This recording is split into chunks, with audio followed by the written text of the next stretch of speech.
ladies and gentlemen, and welcome to the Wadcast.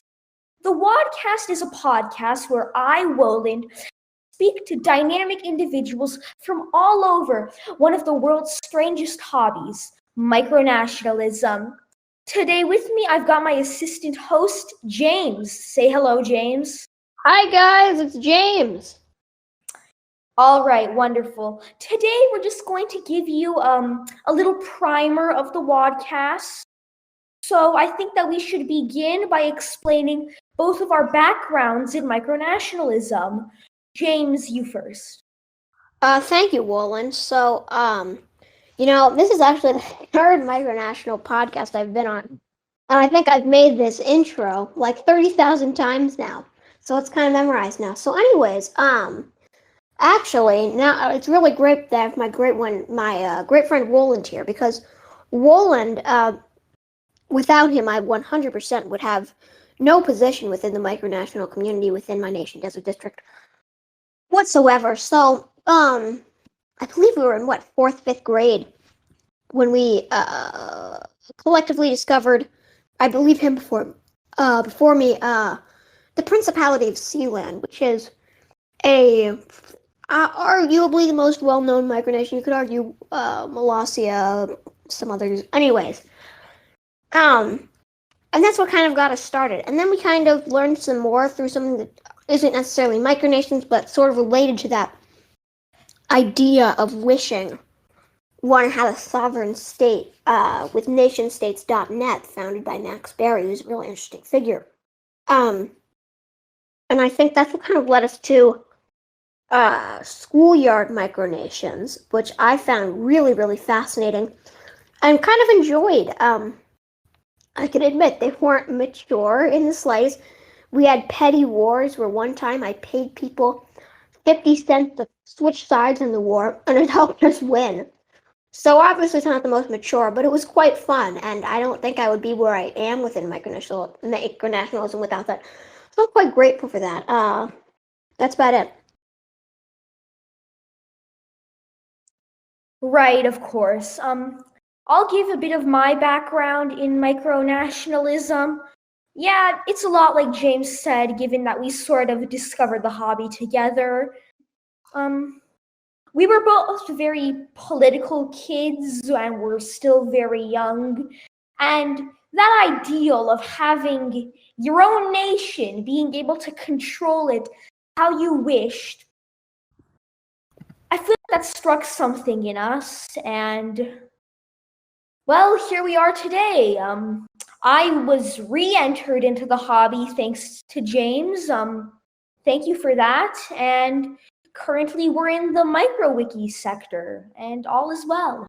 Yeah, is a really good point, because I think that it's 100% true that why a lot of people, especially children, but frankly even adults, are led to micronationalism is they feel like within their life there's not many things they can control.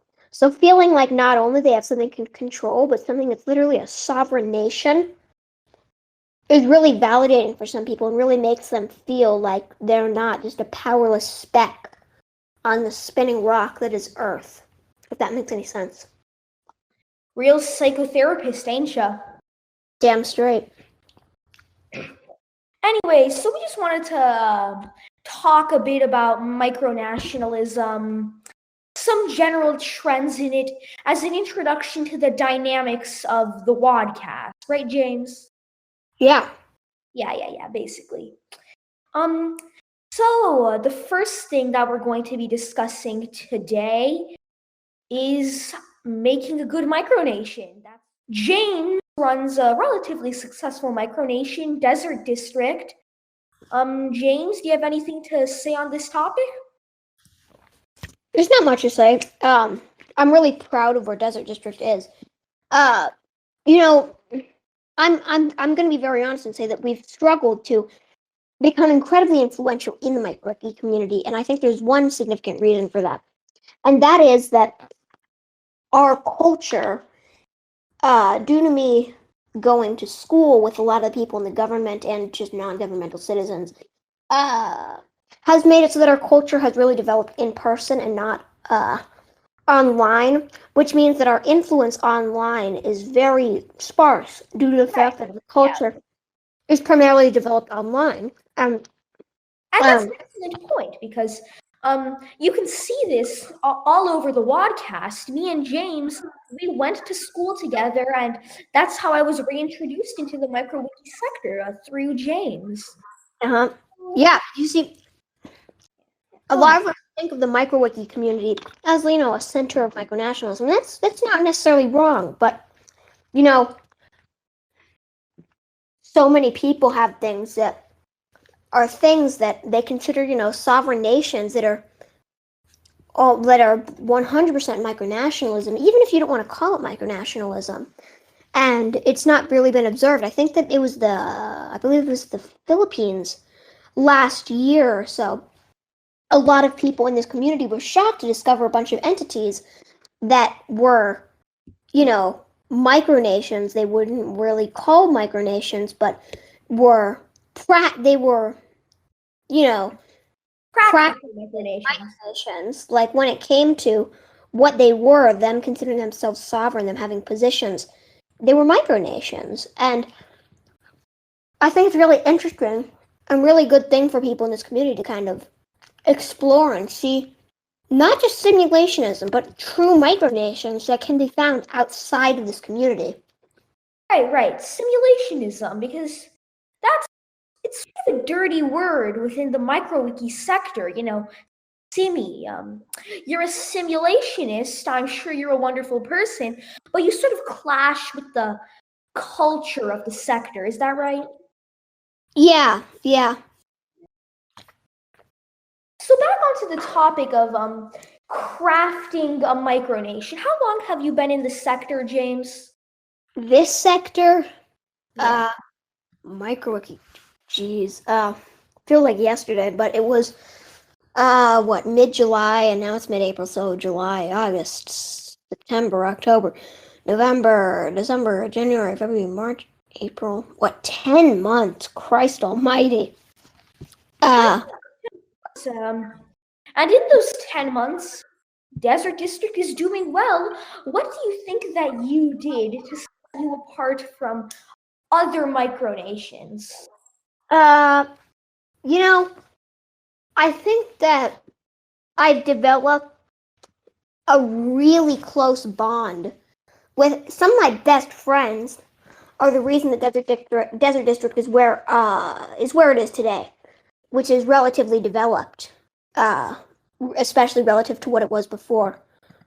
And I think that those people are why. I think those people are where we are today because, we have people like Elder, who's also known as Emperor Elder, leader of the Quadrillion Empire, and someone like him. He was my treasury secretary, was able to give me advice on money production. He has been in my cabinet. He's helping me with military training. He's been incredible when it came to diplomatic relations with his nation, Quadrillia. And we are each other's by far closest allies because we're the only ones who barely border each other. We don't quite border each other, but our territory, we have two territories that are literally just a couple hundred yards away. Here's what interests me, James, because earlier you described this sort of having friends from school and other locations in Desert District as something hindering it almost. So would you call that a double-edged sword? I don't know. Elaborate. Because here's the thing, you've spoken right now about how great the friends that you have been for Desert District, but you've also spoken about the fact that so many of these people know you in person means that your culture doesn't really develop online. So sort of balance, isn't it? Yeah, and I don't necessarily have a problem with it. I do think that it can be frustrating that our accomplishments can't be recognized, but I do think that the benefits of an in-person, primarily in-person culture, 100% outweigh the negatives of it. For example, we've struggled to get into I think that places like the Cupertino Alliance primarily was a great way for us to, expand our influence and show that we're the real deal without, having to change our system, because it was just a place for me and you, Woland, as a delegate, and he withdrew from the Cupertino Alliance. Elder.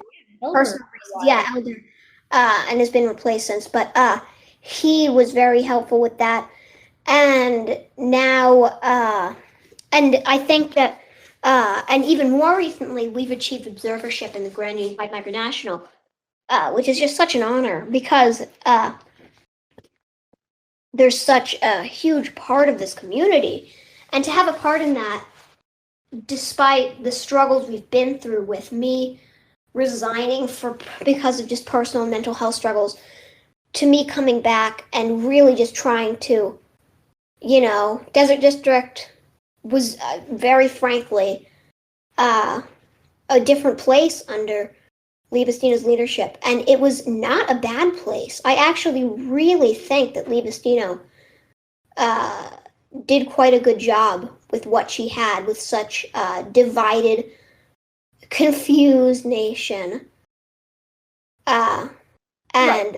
So, I'd love to talk about Desert District all day, every day, but let's extend this let's extend the horizons of our conversation.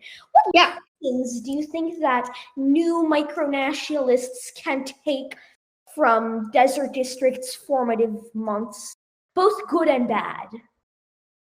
I think that when it came to this is a subject that I don't always love to talk about because it was kind of an embarrassing part of our history, but I think mistakenly, not under my leadership, under Libestino's leadership, but admittedly, I enabled it. We got involved in what they called a war, the Almendria War, whatever they call it now. And we never took it especially seriously. We recognized it was somewhat of a joke and that it was primarily for fun. But I do think that was a mistake, and that did make us not seem as serious as we were. And not even that we weren't serious, but not even that as serious as we are, because frankly, at that point, we weren't very serious. It's not like it made us seem less serious. It proved that we were less serious than I wished we were, because I frankly didn't understand, the connotations that came with war in this community, because I had dealt with what we called wars, in the schoolyard. I don't know if you're still there. We had, Cooneyland and the Vine Kingdom and that BS. And, that we had wars where we're fighting over territory, we're fighting over land. And I viewed that as a thing. And I didn't understand that in the micro-wiki community, which now I do, now that I've been in here for nearly a year. I do understand why there's negative connotations with it, with things like the Alternate Civil War, but at that point I didn't. And I think it's a humiliating part of Desert District's past, and I think that other places can learn from that and not make the same mistake as us. I think the places like Wegmat, which are currently going through in-person wars, I don't think that's necessarily a bad thing. I don't know if we would necessarily participate in that. Probably not. Honestly, definitely not. But I don't think it's inherently bad. Like, I truly, at this point, would say that internet war is. Right. I wouldn't even say that it's inherently wrong. I just think that it's not welcome in this community. There's no problem with national war, even online, inherently, I suppose. And I don't want to have like some can't talk. Superiority complex where I'm like, my version is right when it comes to war, whether it be in person or virtual, and their version is wrong. No. Okay. Let's shift focus, because it's been 15 minutes. I find the Tizian War exceptionally interesting because it's been a good amount of months since it went past the Almendria War, and just retrospective, not even in terms of Desert District, what do you think of that looking back? To put it plainly, it was a mistake. That kid, I think we know at this point, was around 11, 12 years old. He was a young kid. He wasn't into the micro-wiki sector. He was an edgy kid online, and we shouldn't have given him a hard time. We should have let him be. I think that a lot of it, we didn't have bad intentions. We thought we were fighting the good fight. We thought we were doing good things. We thought that this little kid, this edgy kid online deserved to be trolled because he was so annoying. And looking back, I think that was it was kind of bullying in a way, if that makes sense. And I would say that I regret it. Absolutely. There's been rumors that he's like in a mental hospital or something. I've not really seen any evidence and think it's more likely just a rumor than anything true. However, I do think that he was a kid who was treated in a way that he did not deserve to be treated. Yeah. Yeah, I have a lot of memories of the Almendria conflict, and here's the big question for me. How much do you think that the trolling impacted him? How do you think the trolling would have impacted Tizian, the leader of Almendria?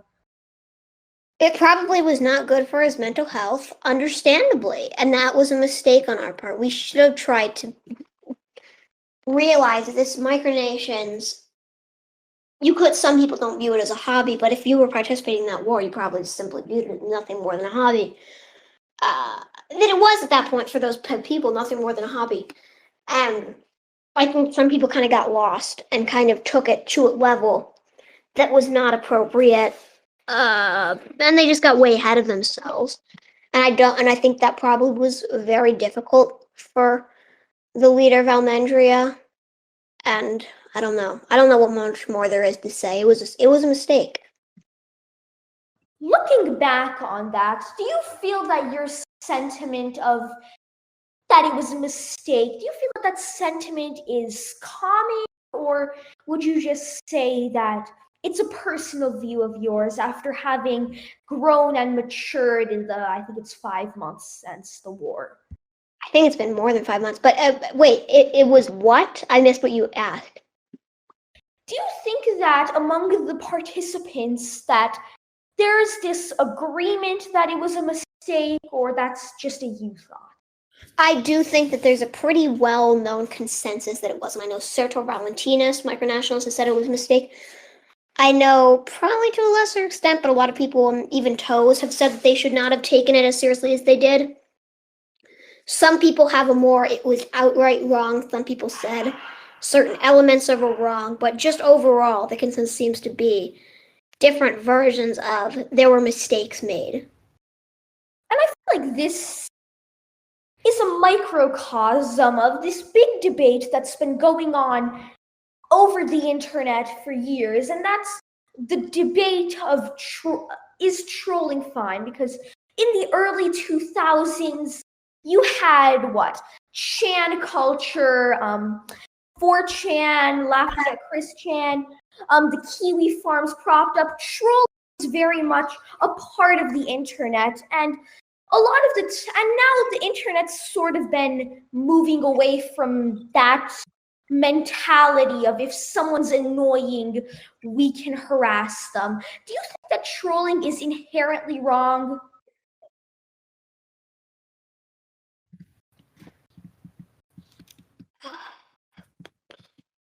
I don't know. That's a good question because that's kind of outside of micronationalism, and I'm not really something I've put a lot of thought to. I think that there's some people who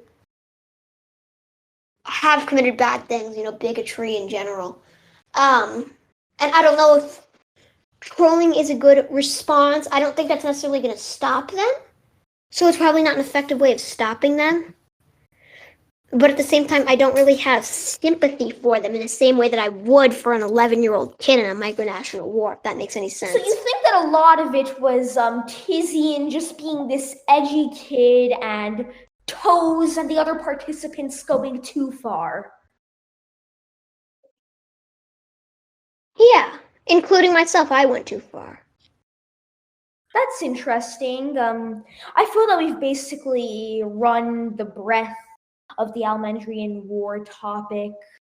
So let's move on to something else. Is there anything in micronationalism that you've got an itch to discuss recently? I don't know. Just some news recently, just on to the whole MicroWiki community, is that recently it was made official that on November 2nd, 2020, the MicroWiki community apparently, unbeknownst to them until just, I believe, either yesterday or the day before, entered a new era of the MicroWiki community.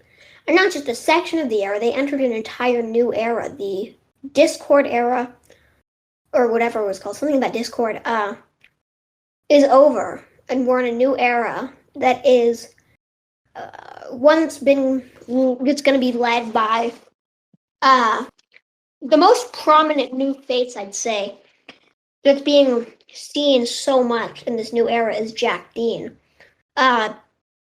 Jack Dean took every glass ceiling in his community and completely shattered it in his upset win in the Grand Unified Micronational Chair election. Question. Yeah. If the last era was the Discord era, how would you sum up this era just succinctly with a, let's say, 3-word phrase that would get me to know what's the central unifying philosophy? The New Guard. How so? I think that when we see, relating again to Jack Dean's win, which was bigger than Jack Dean himself, we are able to see that his opponent was Adam Belcher, a very respectable micronationalist who's been in the community for a while, has been the chair of GUM before, lost. And it wasn't close. It was not a ginormous landslide, but it was not close. He won by several points, by a good amount of points. I think it just goes to show that, the old guard, who I have a lot of respect for, I think Brooke Kennedy, I have a lot of respect for, Jonathan the First, I have a lot of respect for, and like we said, Adam Belcher, I have a lot of respect for. But I do think that their guard, the old guard, new guard term is criticized a lot, but I don't really know if there's a better term to describe just two different parts of the community. The ones that have been in this for a while versus the ones who have not. Well, I don't know if there's a better term for it, but I'm going to permanently refer to them as the baby boomers and the millennials. I mean, I don't know if I call them that officially, but that's a good way of summarizing it. Actually, not to be perfectly honest, a good way of summarizing it. Here's another question. Do you consider yourself as one of the millennials? I'm without a doubt in the new guard. Right. What's interesting is that those who are in, a lot of people who have been in, we became interested in micronationalism almost 5 years ago, maybe even 5 years ago, arguably. 4 or 5 years ago, as I was saying. And that's really interesting, because, those people, if we had discovered the MicroWiki community at that point, somehow us as 14-year-olds would be considered old guard, or at least middle guard. But because somehow it took us 4 or 5 years of on and off micronationalism to even discover what MicroWiki was. Because did you even heard of MicroWiki prior to me telling you what it was? Nope, not at all. And yet, it's by far the most active community. And yet, somehow, we had just never heard of it. I digress. And the point is that I'm definitely new guard. I'm not I'm new. I'm not like brand new to micronationalism, but I am definitely relatively new to the MicroWiki community, 100%. All right, so this is all interesting, but what strikes me as interesting with self-proclaiming eras is that traditionally in history, who's been the one to proclaim an era of something?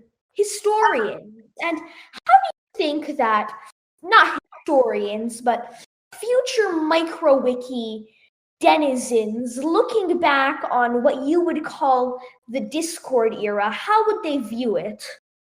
Oh, okay, I misunderstood your question. I apologize. But that's actually a very interesting question. I don't know. The Discord era started quite some time before I entered the MicroWiki community. But I was in the final section of that era. What era would it be? The early Discord era. That's what it's known as. And the three sections of it was the early Discord, the high Discord, and the splintering section. And I joined towards the end of the high Discord section.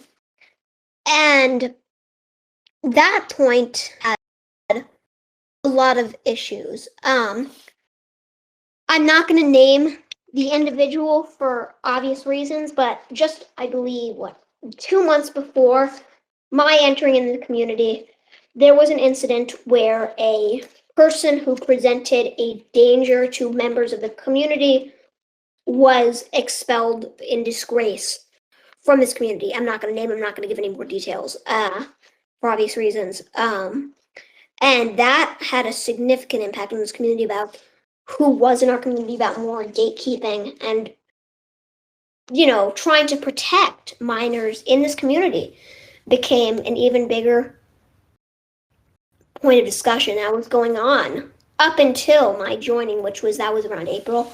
And I joined around, 2 months after that. After that, a very prominent micronationalist passed away just several days before I joined this community, which was, really tragic and had a great effect on the community. And after that, around August, the splintering began.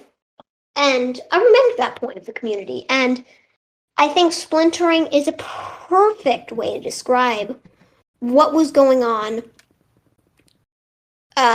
within the community at that point. It was a splintering. This community was more divided than ever. As the section on MicroWiki states, that Pavlov and the Pavlov clique, as some call it Pavlov, Britannia, I don't think Britannia exists anymore, but it did. So this really fascinates me because what I'm getting from your answers here is this sound negative retrospective.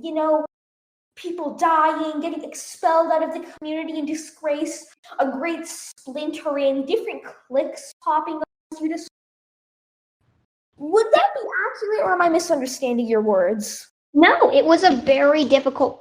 I joined at a very difficult part of this community's history. 100%. You are not misinterpreting that whatsoever. I joined at a very difficult era. I think you did well in it. To quote a boomer meme that my uncle sent me once, hard times create strong men. Oh no, go ahead. Say what you were gonna say. Oh, of course. And that ended on November 1st. And that was when the modern era began. And we've not had much time to experience the modern era. I'm hopeful that it will be a brighter time. You know, a lot of what I think fueled the, not all parts, but a good amount of parts of the splintering and a few months prior to the splintering era, was things like, was one thing prominent was, March 13th was the day in the United States when so many people experienced drastic things due to the COVID-19 pandemic, tragic deaths, illness. I had family members who had nearly passed away. And that was a hard time for me and many people in this community and just many people around this nation and the world. And what that did is because a lot of people were, locked up in their houses, people like James Stewart, who were micronationalists prior, just like me, I was a micronationalist years ago, had kind of forgot about the community, and then suddenly we're stuck in our homes, so we're going back to old things that we enjoyed, such as micronationalism. And that led to a lot of people joining, some people who had been in the community before, or some people who were just discovering this community because they were starting to, having to develop things that take up time while being stuck in one's home. And that led to just inevitably the people who were coming in. It was harder to, pick out the good guys and the bad guys. And good guys and bad guys is oversimplified. The people who are attention seekers, people who want to cause drama, it's harder to pick them out, which means we're going to have a more divided, controversial community.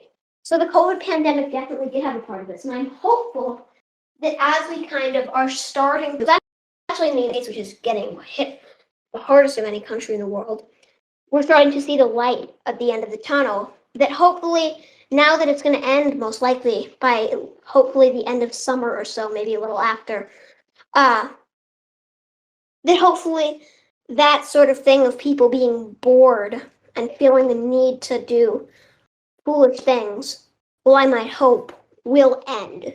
And I'm really hopeful that we'll be able to see that happen with the modern era of this community. All right, James, I feel that that's a good place to end for today. Thank you for coming on. Thank you. It was a true pleasure to be here. That's great. As always, this is the Wadcast. It can be found on a podcasting location near you. And if you want to hear our unedited podcasts, then join the Discord, link in the description of the YouTube video for this. As always, I'm Woland, and stay swag. Wadcast!